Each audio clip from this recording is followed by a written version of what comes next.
বড় মামা আমাদের নানা বাড়ির যে গ্রামটা সেখানে মাছ ধরায় খুব পারদর্শী ছিল ছিল বলতে আমার বড় মামা এখন আর এই পৃথিবীতে নেই। সেই ঘটনার পর্যায়ক্রমে তিনি একটা সময় এই দুনিয়া থেকে আমাদের ছেড়ে চলে যায়। তো ঘটনাটা যেটা ঘটেছে আর কি, উনি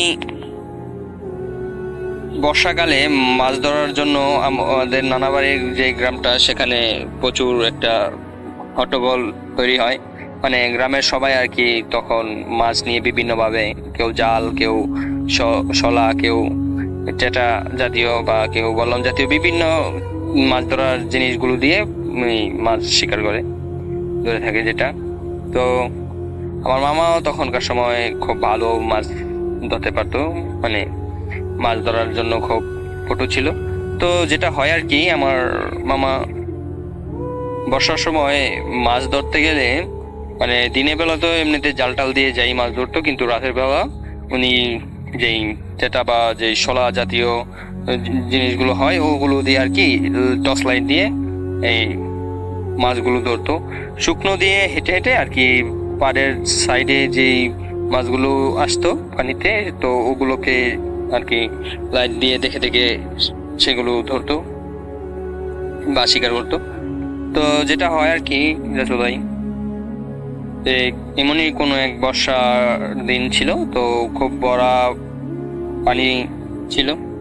তো তখনকার সময়টা আমার ঠিক খেয়াল নেই, মানে সেটা হয়তো বা আমি খুব ছোট ছিলাম ওই সময়। তো আমি ঘটনাটা স্পষ্ট যেটা আমি আমার মার কাছ থেকে শুনছি এবং আমার নানার কাছ থেকেও শুনছি। তো ওনারা যেভাবে বলেছে আমি সেভাবে আর কি বলছি যে মামা যেটা করে আর কি, তো উনি প্রতিদিনের মতোই সেদিনও মাছ ধরতে চলে যায়। তো মাছ ধরতে চলে যায় বলতে একটা চল আর হাতে একটা টর্চ লাইট অ্যান্ড একটা বাজারের থলে যেটাতে মাছ রাখবে। তো এগুলো নিয়ে আর কি উনি গ্রামের পথে হাঁটা শুরু করলেন এবং গ্রামের পথের দু পাশেই পানি ভরপুর। তো ওই পানিতে আর কি মাছগুলো দেখা যেত টর্চ লাইট মারার পর। তো সেখান থেকে আর কি মাছগুলো ধরতো। তো যেটা হয় আর কি, একটা সময় দলবদ্ধভাবে অনেকে আর কি মাছ ধরে, এই যেমন 5 হাত 10 হাত দূর দূর এইভাবে একজনের পর একজন মাছ ধরতে ধরতে যায়। তো আমার মামা আর কি এইভাবে হাঁটতে হাঁটতে গ্রামের প্রায় শেষ মাথা পর্যন্ত চলে আসে। তো মামা বেশ ভালোই মাছ পেয়েছিল। তো সেই দিনটা আকাশে চাঁদ ছিল। তো মামা যেটা ভাবলো যে রাস্তার ওই পাশে, মানে রাস্তাটার মাঝখান দিয়ে আর কি রাসেল ভাই একটু খালি জায়গা যেখানে আর কি মাটি ছিল না, ওইটাকে আর কি আমাদের গ্রামের ওই নানাবাড়ি যে গ্রামটা ছিল ওইখানে আর কি পাঙ্গুন্তি নামে পরিচিত ওই জায়গাটার নাম। তো ওই জায়গাটাতে সচরাচর অনেকের সাথে অনেক ঘটনা ঘটেছে। তো ওই জায়গাটা পাস করতে গেলে আপনার মনে করেন 7 থেকে 8 হাত এতটুকু আর কি জায়গা গ্যাপ। তো ওইখানে পানি আছে, মানে আপনার গলা থেকে বুক পানি পর্যন্ত। তো আমার মামা যেটা করলো আর কি, কাপড় চাপড় সব খুলে উনি ওই পাশে চলে গেলেন এবং ওই পাশে যাওয়ার পর মানে উনি এরকম একটা সিদ্ধান্ত নিয়ে গেলেন যে ওই পাশে তো কেউ যাবে না, তো আমি যদি যাই ওইদিকে রাস্তাতে বেশ ভালো মাছ পাওয়ার সম্ভাবনা আছে। তো যেটা হয় আর কি, আমার মামা রাস্তার ওই পাশে চলে যাওয়ার পর উনি ওই দিকে গিয়ে টর্চ লাইট দিয়ে আর কি মাছ ধরছিলেন এবং ধরতে ধরতে বেশ খানিকটা সময় পার হয়ে যায় এবং উনি সেই মাছ ধরার জিনিসটা খেয়াল করছিলেন। তো ওনার সময়ের দিকে তেমন একটা খেয়াল ছিল না। তো উনি যেহেতু 9টা 9:30টার দিকে বের হয়েছিলেন, তো প্রায় 2-1.5 ঘন্টার মতো সময় পার হয়ে যায় এবং প্রায় 10টা বা 10:30 11টার মতো সময় হয়ে যায়। তো উনি একটা সময় যেটা করেন আর কি, উনি দেখলেন যে উনি অন্য একটা গ্রামে চলে আসছে আর কি। তো সেই গ্রামটাতে একটা বেশ ভালো হন্টেড প্লেস ছিল, যেটা বেশ কিছুটা আগের সময়কার মানুষেরা আর কি যেভাবে জানতো বা সেই জায়গাটা সেটাকে বাগমারার পুল বলা হয়। সো সেই বাগমারার পুলে কাছাকাছি চলে আসে। তো মামা দেখলো ওনার যে বাজারের ব্যাগটা ছিল, যে থলেটা ছিল, সেটা প্রায় অর্ধেকের মতো ভরে গেছে মাছ শিকার করতে করতে। অনেক সময় ভালোই মাছ পেয়েছে, অনেক সময় যেহেতু মাছগুলো ধরছিল মামা। তো মামা যেটা করলো আর কি, উনি এই ভাবলো যে এই পুল পর্যন্ত যাবে, তারপর উনি বাসার দিকে ব্যাক করবে। তো উনি যতই পুলের দিকে আগাচ্ছিল, তো উনি আস্তে আস্তে একটা শব্দ শুনতে পাচ্ছে, মানে একটা ছোট্ট বাচ্চা, মানে একবারে ছোট্ট একটা বাচ্চা যেভাবে কাঁদে, তো সেভাবে কাঁদছিল একটা বাচ্চা এরকম। তো উনি প্রথমে ভাবলো যে এত শুনশান জায়গায় মানে এই বাচ্চার কান্না কোথা থেকে আসবে। উনি যেটা আর কি করলো, উনি আস্তে আস্তে সেই বাগমারা পুলের দিকে আস্তে আস্তে এগোতে লাগলো, এবং একটা সময় বাচ্চার কান্নাটা অনেকটাই স্পষ্ট হলো। তো উনি যেটা করলো আর কি, বাগমারা পুলের এই যে গোড়ার সাইডটা আছে, মানে পুলের নিচে থেকে মানে ঢালু একটা সাইড আছে রাস্তা থেকে, যে পুলের একটা ঢালু সাইড, তো এর ঠিক পাশেই দেখলো কিছু ঝোপঝাড়ের মতো, ওইখানে আর কি একটা থলের মতো, একটা পোটলার মতো পড়ে আছে। তো আমার মামা যেটা করলো, ওইখানে টস মারার পর দেখলো হ্যাঁ একটা থলে আছে, আর ওই থলে থেকেই বাচ্চার কান্নাটা আসছে। তো উনি এই জিনিসটা দেখার পর আর কি ভাবলো, মানে স্বাভাবিকভাবেই নিল যে এই তো শুনশান জায়গায়, মানে হয়তোবা কোনো দুষ্ট লোক এই বাচ্চাটাকে রাখতে চাচ্ছে না, বা তারা হয়তোবা বাচ্চাটাকে জন্ম দেওয়ার পর সেটাকে আর কি হয়তোবা লালন পালন করতে চাচ্ছে না। তো বিদায় এখানে বাচ্চাটাকে, যেহেতু জনমানবহীন জায়গা, তো এই জায়গাতে বাচ্চাটাকে ফেলে রেখে গেছে। তো এটা ভাবার পর আমার মামা খুব একটা সেট হয়, এবং উনি যেটা করে আর কি, উনি সেখান থেকে ওই বাচ্চাটার যে থলেটা ছিল, ওই থলে সহই আর কি বাচ্চাটা, মানে একটা পলিথিন ব্যাগের মতো করে সেই থলেতে রাখা বাচ্চাটাকে। তো মামা সেই পলিথিন ব্যাগের যেই যেই ধরার যেই সিস্টেম গুলো থাকে দেখবেন রাসেল ভাই, বড় বড় ফলের যে পলিথিন গুলো ওই রকম আর কি। তো উনি সেই পলিথিনের সাথেই বাচ্চাটাকে নিলেন, এবং যখন উনি আমার মামা যখন ওই বাচ্চাটাকে হাতে নিলেন থলে সহ, এবং তখন দেখলেন যে বাচ্চাটা একদম স্টিল চুপ হয়ে গেছে, মানে কোনো প্রকার কথাবার্তা নেই আর কি, মানে কান্নার শব্দটা বন্ধ হয়ে গেছে। তো মামা এটা ভাবলেন যে আমি যেহেতু মানুষ, তো মানুষের সংস্পর্শে আসার সাথে সাথে হয়তো বা বাচ্চাটা বুঝতে পারছে, তো বাচ্চাটা এখন শান্ত হয়ে গেছে, কান্নাকাটি বন্ধ করেছে। তো মামা আর কি বাসার দিকে হাসছিলেন, এবং মামার এরকম একটা পরিকল্পনা ছিল যে যদি বাসায় মনে করেন বাচ্চাটাকে লালন পালন করতে চায়, তাহলে হয়তো বা লালন পালন করবে, বা কিংবা গ্রামে যারা অনেকে আছে, 2-1 গ্রাম পর পর যে অনেকের বাচ্চা হয় না, ছেলে মেয়ে নেই, তো তারাও যদি চায় তাহলে তাদেরকে দিয়ে দিবে বাচ্চাটা, তারা লালন পালন করবে। তো এমন একটা পরিকল্পনা করে আমার মামা আর কি বাচ্চাটাকে বাসার দিকে নিয়ে আসছিল, এবং মামারও মাছ প্রায় ধরার শেষ পর্যায়ে। তো মামা যেটা করে যে বাচ্চাটাকে নিয়ে উনি আস্তে আস্তে বাসার দিকে আসছিল, তেমন কোনো অস্বাভাবিক কোনো কিছু আর কি তো উনি তখন ফিল করেনি। তো মামা এভাবে হাঁটছিল। তো একটা সময় যেটা হয় আর কি রাসেল ভাই, উনি খেয়াল করছে ওনার যে মাছের ব্যাগটা ছিল, ওই ব্যাগটা আস্তে আস্তে যেমন হালকা হয়ে যাচ্ছিল। তো ওই ব্যাগটা হালকা হয়ে যাওয়ার জন্য মামা যেটা করে আর কি, মামা ভাবলো যে এই মাছের ব্যাগটা তো অনেক সময় ডান হাতে ছিল, তো হঠাৎ করে ডান হাতে যেহেতু বাচ্চাটাকে নিয়েছি আর বাম হাতে মাছের ব্যাগটা নিয়েছি, তো হয়তো বা এক হাত থেকে অন্য হাতে ব্যাগটা পরিবর্তন করার কারণে আমার হয়তো বা এরকম হালকা লাগছে। তো যেটা হয় আর কি, তো মামা এইভাবে হাঁটতে হাঁটতে আসছিল। একটা সময় উনি খেয়াল করলো যে ওই ভাঙ্গন্তির কাছে চলে আসছে, মানে এখন ভাঙ্গন্তিটা ক্রস করতে হবে মামার। তো মামা যেটা করলো, ভাঙ্গন্তিটা ক্রস করার জন্য ওই বাজারের যে ব্যাগটাতে মাছ ছিল ওই ব্যাগটা নিচে রাখলো, এবং রাখার আগ মুহূর্তে ওনার এরকম একটা মনে হলো যে এটা খুবই বেশি মানে হালকা হয়ে গেছে, মানে একদম খালি একটা ব্যাগ হয়ে গেছে এরকম। তো মামা যে মানে হাতে যে টর্চ লাইটটা ছিল, সেই টর্চ লাইটটা আর কি জেলে সে বাজারের ব্যাগের ভিতরে যখন টর্চ লাইটটা মারলো, সেখানে দেখলো তেমন কিছু নেই, কিছু মাছের আঁশটে ছিল, আর মাছের কিছু অবশিষ্ট কাটা এবং মাথা, মানে মাছের শরীরের কোনো মাংস বা তেমন কোনো কিছু নেই, মানে কাঁচা মাছগুলো মানে যেভাবে বেড়াল বা কিছু খেয়ে থাকে, তো ওই রকম ভাবে খেয়ে ফেলা হয়েছে। তো এটা দেখে তো মামা খুব ভয় পেয়ে যায় এবং মামা ভাবতে শুরু করলো যে রাস্তাতে তো তেমন কোনো অস্বাভাবিক কিছু ঘটলো না আমার সাথে, তো এটা কি করে হলো। তো এই জিনিসটা ঘটার পর মামা যেটা করে আর কি, তো ওই বাচ্চার যেই থলেটা ছিল ওইটাও আর কি আরেক অন্য পাশে মাটিতে রাখে। মানে মামা প্রস্তুত হচ্ছিল যে ওই ভাঙুতিটা মানে ওই ফাঁকা জায়গাটা পার হয়ে তারপরে উনি ওনার গ্রামের রাস্তায় হাঁটা শুরু করবে। তো যেটা হয় আর কি, এই রাসেল ভাই উনি এই বাচ্চার ব্যাগটাতেও আবার পরবর্তীতে লাইট মানে যে বাচ্চাটা দেখি ঠিকঠাক আছে নাকি, উনি বাচ্চার ব্যাগে লাইট মারার পর উনি যেটা দেখলেন আর কি রাসেল ভাই, সেটা ছিল খুবই ভয়ঙ্কর একটা ব্যাপার, যেটা পরবর্তীতে আমি শোনার পর আমার নানির কাছ থেকে আমার মার কাছ থেকে যখন ঘটনাটা আমি শুনি রাসেল ভাই, আমি খুবই ভয় পেয়েছিলাম ঘটনাটা, যে মামা কতটা পরিমাণ ভয় পেয়েছিল যখন উনি সম্মুখে ছিল এই ঘটনাটার।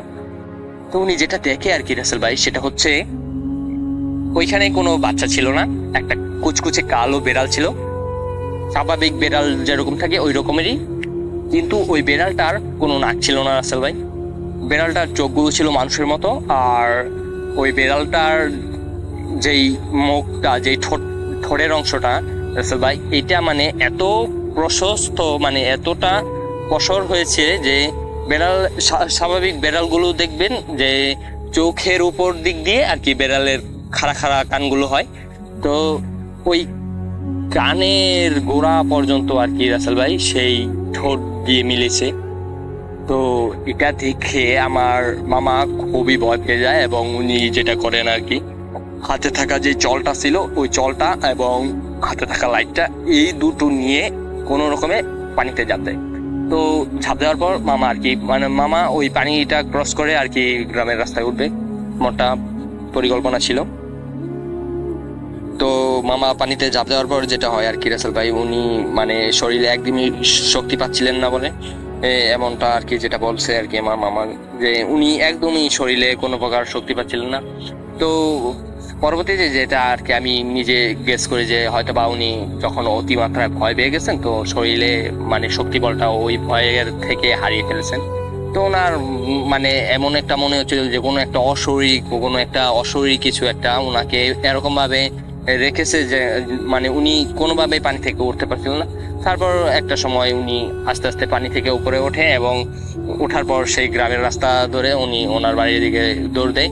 তো দৌড় দেওয়ার সময় উনি যখন পানিতে সাঁতরে আসছিল, তো এই পানিতে সাঁতরে আসার সময় আর কি ওনার যেই টর্চ লাইটটা ছিল ওইটা আর কি পানি ঢুকে নষ্ট হয়ে গেছে, তো সেটা জ্বলছিল না। তো সেটা উনি পানি থেকে ওঠার পর সেই টর্চ লাইটটা ওইখানে ফেলে দেওয়ার পর উনি হাতে যে জলটা ছিল ওইটা হাতে নিয়েই আর কি ওনার বাসার দিকে দৌড় দেয়। তো বাসার দিকে দৌড় দেওয়ার পর একটা সময় উনি ওনার উঠানের কাছাকাছি চলে আসে এবং মানে বাসার আঙিনাতে যখন প্রবেশ করে এখন দেখে উঠানের মাঝে সেই বেড়ালটা মানে মানে স্পষ্ট, সেটা মানে সেটার যে মুখের ভিতরে যে সাদা দাঁতগুলো ওগুলো স্পষ্ট হচ্ছিল রাসেল ভাই, এবং সেই কালো বিড়ালটা উঠানের মাঝে বসে আছে, চাঁদের আলো স্পষ্ট মামা যেটা দেখলো আর কি। তো রাতের বেলায় দেখবেন বিড়ালের চোখগুলো কিন্তু জল করে, তো সেটা দেখার পর মামার হাতে যে জলটা ছিল উনি আর কি হয়তো বা জীবন বাঁচানোর এরকম একটা প্রয়াসে আর কি মানে অতিমাত্রা সাহস জুগিয়ে সেই বিড়ালটাকে আর কি হিট করে বসে, সেই জলটা দিয়ে মানে আঘাত করে বসে এবং সেই বিড়ালটার শরীরে খুব বাজেভাবে সেটা লাগে এবং এটা হওয়ার পর বিড়ালটা সেই জল নিয়েই চলে যায় এবং একটা সময় যেটা হয় আর কি আমার মামা উঠানে চিৎকার দিয়ে অজ্ঞান হয়ে পড়ে যায়। তো এই ঘটনার পর বাড়ির যারা ছিল তারা ঘর থেকে বের হয়ে আসে এবং তারা আর কি আমার মামাকে রুমের ভিতরে নিয়ে যায় এবং একটা সময় মামার যখন সকালে জ্ঞান ফিরে এবং মামা এই ঘটনাগুলো বলার পর আমার নানা আর কি পাশের গ্রাম থেকে একটা কবিরাজ নিয়ে আসে এবং ওনাকে দেখায়। উনি সেই কবিরাজটা আর কি খুব ভালো ছিল, মানে উনি কোরআনের দিক দিয়ে মানে হুজুর ছিল আর কি, মানে এমনি মাঝে মধ্যে অনেকের এরকম অস্বাভাবিক কিছু ট্রিটমেন্ট আর কি উনি করতেন। তো যেটা হয় আর কি ওই লোকটা আর কি বললো যে দেখেন আমার যতটুকু করা সম্ভব ছিল আমি অবশ্যই করছি এবং এখন আর কোনো সমস্যা নেই। তো ও যে কাজটা করছে আর কি, লাস্টে ওই বেড়ালটা জাতীয় যে জিনটা ছিল ওইটাকে খুব বাজেভাবে আঘাত করছে। তো সেটা একটু দুষ্ট প্রকৃতির জিন ছিল, সেটা ওকে আর কি ভয় দেখানোর পরিকল্পনা ছিল। যদি ওকে মারার তেমন কোনো পরিকল্পনা থাকতো তাহলে হয়তোবা সেটা ওকে ওই ভাঙ্গুতির কাছে মেরে ফেলতে পারতো পানিতে। তো যেটা হয় আর কি, ওকে ভয় দেখানোর জন্য এই কাজটা করছিল ওই দুষ্ট জিনটা। আর ওইটা ছোট্ট একটা জিন ছিল। তো ওইটার মানে ওই জিনটার পরিবার ছিল। তো ওরা নাকি ওই জিনটা যখন আপনার ছেলে এই চল দিয়ে মাছ মারার যে চলটা ছিল ওইটা দিয়ে হিট করার পর, ওই ট্যাঙ্কার দিয়ে হিট করার পর ওই জিনটা মারা যায়। তো যেটা হয় আর কি, ওই জলটা আর খুঁজে পাওয়া যায় না রাসেল ভাই। তো ওই মামা এই ঘটনার পরে মানে খুব আপসেট হয়ে যায় মামা আর কি, মানে খুবই আপসেট হয়ে যায় যে মানে ওনার ভিতরে এরকম একটা ভয়, মানে স্বাভাবিকভাবে যদি কেউ গিয়া মনে করেন ওনাকে পিছন থেকে ডাক দিত তো উনি চমকে যেত এবং ভয় থাকতো সবসময়। তো একটা সময় যেটা ওই হুজুর যেটা বলে আর কি, যে দেখেন ওই জিনের যে ফ্যামিলি আছে ওরা কিন্তু আপনার ছেলেকে ক্ষতি করার চেষ্টা করবে, কিন্তু আমাদের ধর্মে কিছু রীতি নেওয়াজ এরকম আছে, হয়তো বা বিয়ের পর আর কি জিনেরা আর কি তেমন একটা অসুবিধা করতে পারে না। তো যেহেতু আপনার ছেলে বিয়ের বয়সী, তো আপনার ছেলেকে বিবাহ দিয়ে দিন যত সম্ভব তাড়াতাড়ি। তো ওই হুজুরটা এরকম একটা সময় ধরে দিয়েছিল যে 4 মাসের ভিতরে যাতে আমার মামাকে বিয়ে দেওয়া হয়। তো একটা সময় ওনারা আর কি মেয়ে খুঁজছিল, পাত্রী খুঁজছিল আমার মামার জন্য, এবং খুঁজতে খুঁজতে ঠিক 4-4.5 মাসের ভিতরে একটা পাত্রী পেয়েও যায়। এবং বিয়ের কথাবার্তি খুব পাকাপোক্ত হয়ে যাওয়ার পর এখন সেই পাত্রীর যেই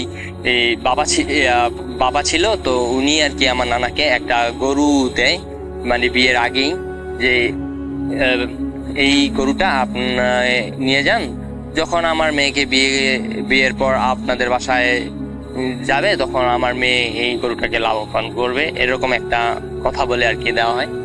তো 5 মাসের মাথায় যেটা হয় আর কি, সেই গরুটা মারা যায় এবং তার 3 থেকে 4 দিন পর আমার মামাও মারা যায়। তো আমার মামা মারা যাওয়ার পর এই যেই মেয়ের সাথে আর কি আমার মামার বিয়ের ঠিক হয়েছিল, সেই মেয়ের বাবার যেই ছেলে আছিল ওরা আর কি সবাই আসে, এবং আসার পর একটা সময় তারাও বেশ একটা আপসেট ছিল। এবং একটা সময় আমার মামার যেই কাফনের কাপড়টা ছিল ওইটা সহ ওরা ওইটার টাকাটা পর্যন্ত দেয়। তো যদিও ওদের সাথে তেমন ভাবে আমাদের কোনো আত্মীয়তা হয়নি, কিন্তু তারপর ওদের সাথে আমাদের শেষ পর্যন্ত রিলেশনশিপটা অনেকটা ভালোই একটা ঘনিষ্ঠ একটা রিলেশনশিপে পরিণত হয়েছিল। তো যেটা হয় আর কি রাসেল ভাই, আমার মামা তারপর আর মারা যাওয়ার পর ওই হুজুরের কাছ থেকে যখন আমার নানা এইসব ব্যাপারটা বিস্তারিত জানার চেষ্টা করছিল আর কি বেশ কিছুদিন পর, তো ওই হুজুর যেটা বলে আর কি, যে দেখেন আমি তো একটা নির্দিষ্ট সময় দিয়েছিলাম 4 মাসের ভিতরে, তো আপনারা ওই 4 মাসের ভিতরে আপনার ছেলের বিয়ে দিতে পারেন না এবং 4 মাসের বেশি সময় হয়ে গেছে। তো আপনার ছেলেকে ওই জিনের যে পরিজন আছে ওরা আর কি আপনার ছেলেকে আস্তে আস্তে ভিতর থেকে মেরে ফেলেছে। তো এই ঘটনার পর যেটা হয়, এই আমাদের নানা বাড়িতে অনেকটাই শোকের হাওয়া বয়। তো একটা সময় সবকিছু স্বাভাবিক হয়ে যায়। তো তারপর আর কোনো ঘটনা ঘটেনি আমার নানার ফ্যামিলির সাথে।